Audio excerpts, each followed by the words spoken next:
Our next guest says, in order to have complete creative control in your life, you need to harness your unicorn space. Joining me today to explain exactly what that is and how to get there is author of Find Your Unicorn Space, Eve Rodsky. Welcome to the show, Eve. Thank you so much for having me. I'm a big fan of yours. Well, thank you.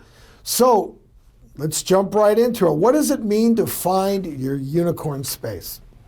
What I'm talking about is the space, the daily space for active pursuits that make you you and that make you come alive.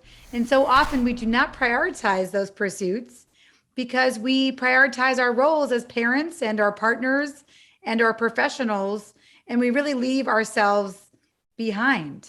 And Eve, you're identifying and calling out at the same time a second pandemic happening in this country you want to address. Tell us what that is. Well, we know that we're also going through another pandemic, and that is loneliness.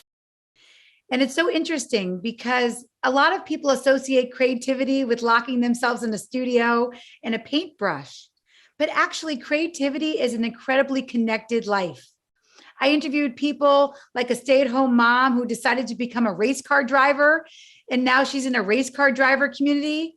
I interviewed another person who's now part of an ugly vegetable community where they display their ugly vegetables at different farmers markets. I can't tell you what your unicorn space is, but I can tell you that it's not optional, it's essential.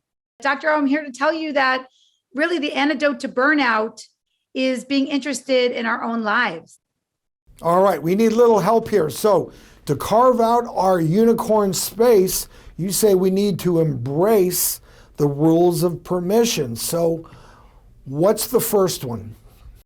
Well, we deserve permission to be unavailable from our roles as parents, partners, and or professionals.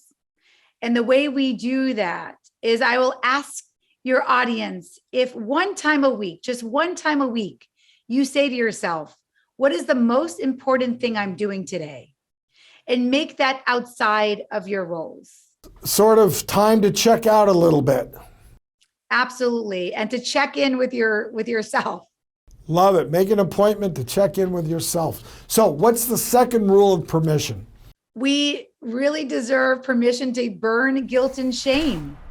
Often when we're not working or when we're not parenting or we're not in our roles as partners, we often feel guilty for taking this time for ourselves. And what I'm here to tell you is if you are in a partnership, the best way to stay together is by spending time apart. The research shows when you're interested in your own life, others follow, including happiness, that follows as well. So check the guilt at the door and give your partner the space they need as well, and it's going to work for the better for both of you, all of you. Absolutely, for your entire family, whatever your family structure is. All right, and your third and final rule of permission, Eve, what is that? That's the permission to ask for what you need. So many of us, we look at permission to use our voice and communication as a means to an end.